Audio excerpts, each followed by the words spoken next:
Então, se você tem uma lista L, você pode acessar partes dessa lista utilizando essa sintaxe de colchete, onde você vai informar o primeiro elemento que você quer acessar e o último elemento que você quer acessar, sendo que esse último elemento ele nunca entra. Você vai acessar esse valor menos 1. Então, por exemplo, nós temos os índices da nossa lista de 0 a 1, 2, 3 e 4. Nós não temos o elemento 5, mas se nós quisermos acessar até o último elemento, nós devemos colocar o tamanho da lista.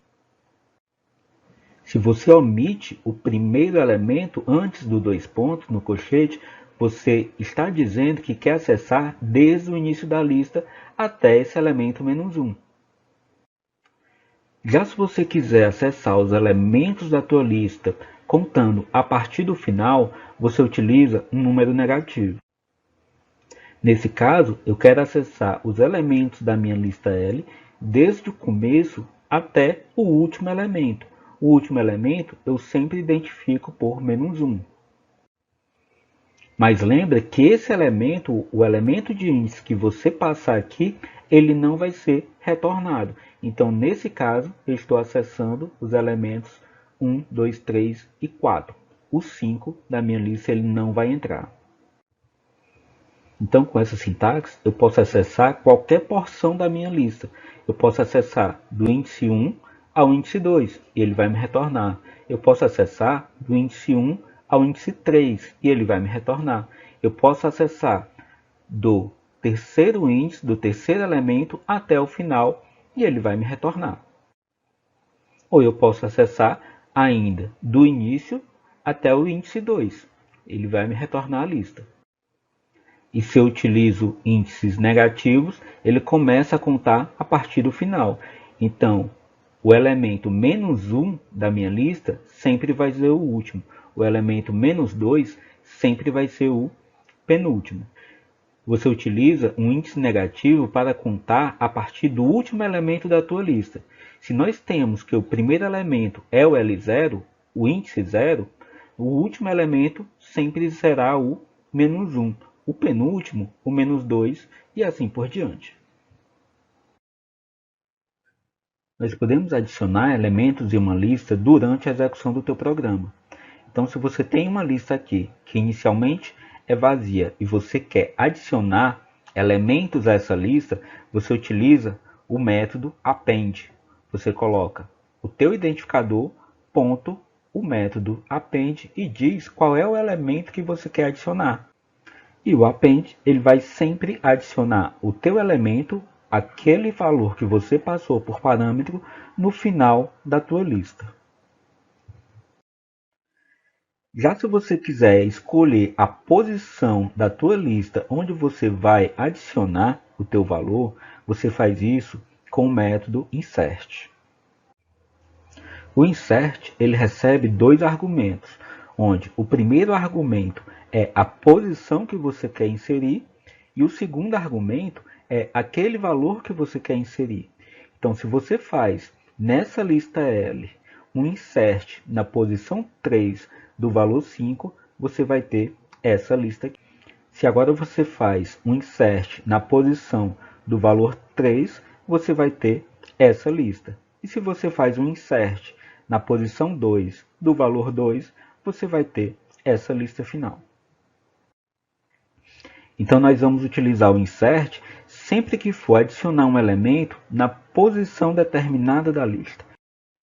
Já para remover um elemento, nós vamos utilizar o del.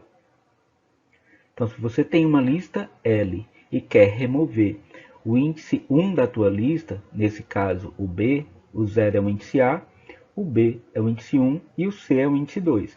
Para remover o índice 1, você faz del, o identificador da tua lista e o índice que você quer remover, e ele será removido da tua lista.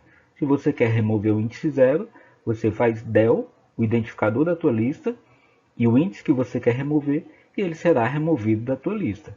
Você pode remover uma fatia inteira da tua lista se desejar.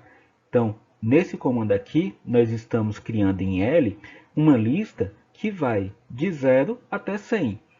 E nós estamos removendo os elementos de índice 1 até o 98. Então, o resultado vai ser a nossa lista apenas com o 0, o 99 e o 100. Lembra que aqui não é 99, e sim 98. O último elemento ele não entra. Vamos ver uma pequena aplicação da utilização de listas. Aqui eu estou criando uma lista de compras inicialmente vazio e eu estou entrando em uma repetição com teste no fim, onde eu vou ler vários produtos para adicionar à minha lista de compras. E se o usuário digitar a palavra fim, eu encerro a minha leitura. Para cada item que o meu usuário digitar, para cada entrada que ele fizer, eu verifico se ele digitou fim. Se ele digitou fim, eu dou um break.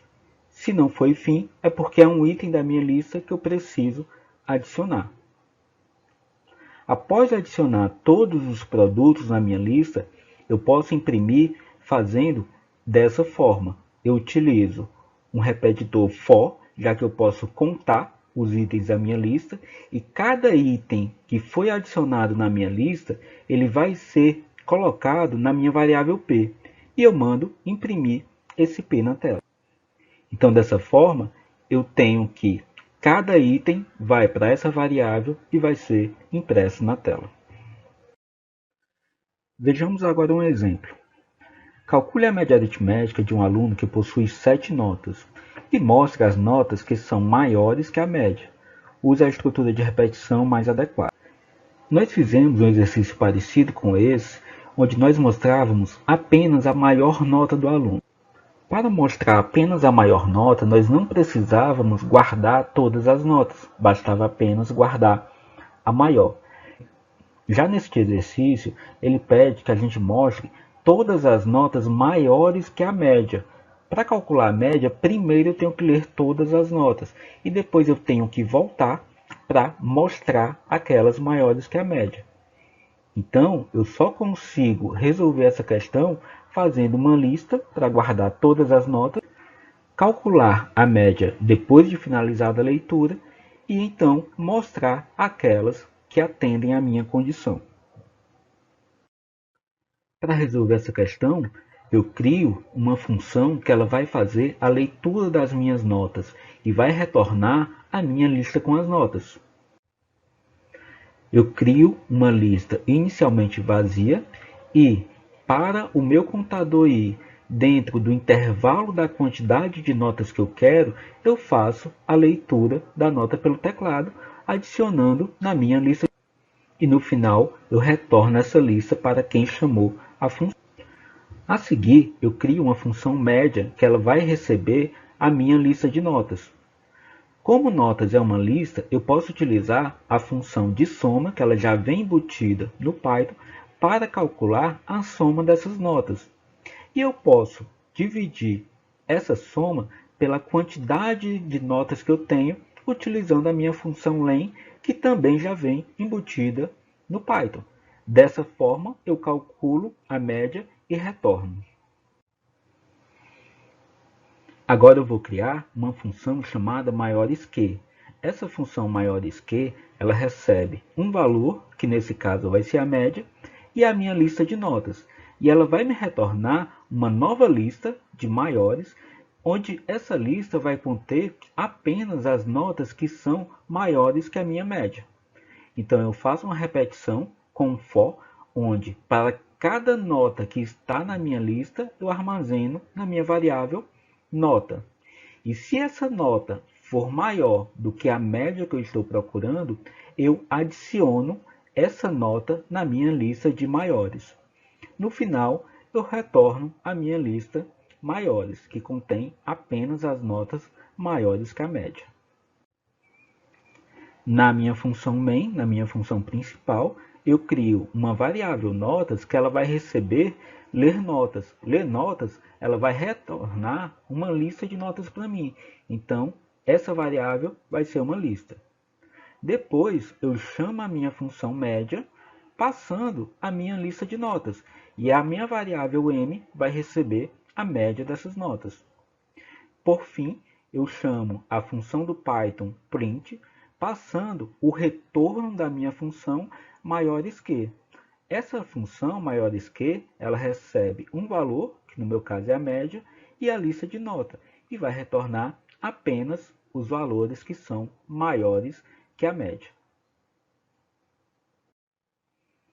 Dessa forma, eu consigo ler notas, calcular a média e imprimir apenas as notas que são maiores que a média na tela.